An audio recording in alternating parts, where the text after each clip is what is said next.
Bonjour, le cartographe des Indes boréales d'Olivier Truc, chapitre 18, quelques pépites d'argent.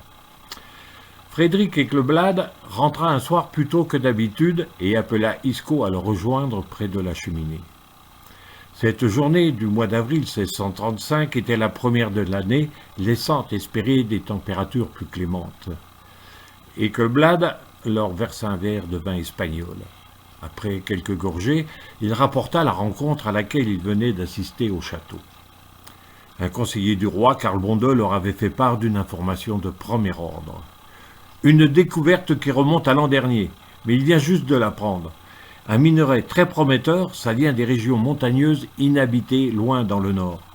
Qui l'a trouvé si c'est inhabité demanda Isco. Un vague montagnard, qu'est-ce que j'en sais? Il a apporté sa trouvaille à un chercheur de diamants et de perles qui s'est rendu sur place à l'automne passé pour prélever des échantillons. D'après Karl Bonde, le résultat s'avère époustouflant. Les maîtres des mines ont identifié de la galène argentifère, il y a du plomb et une bonne quantité d'argent. De l'argent en quantité, Isco. Frédéric Eckleblad reversa du vin et en but une longue rasade.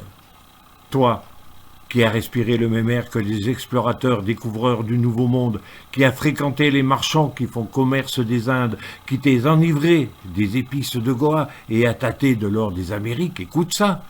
Car Karl Bonde, pressé de persuader le régent, lui a affirmé que ces petites pépites d'argent allaient faire des montagnes du Nord, avec l'aide de Dieu, les Indes de la Suède.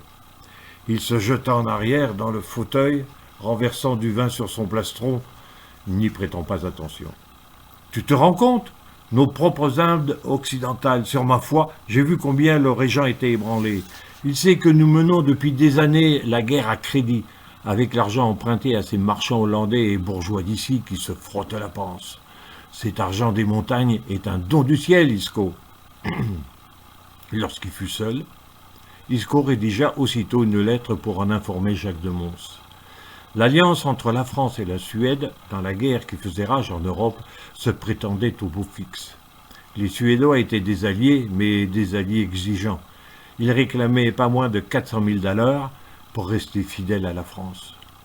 Cet argent des montagnes pouvait-il changer la donne des relations entre les deux pays, changer le destin de l'Europe? Les Suédois, tout à leur enthousiasme, n'étaient pas loin de le penser. S'ils trouvaient cet argent, abandonnerait-il la France face aux empereurs autrichiens? Il fallait en avoir le cœur net. Voilà, c'est tout, c'est court. Bonsoir.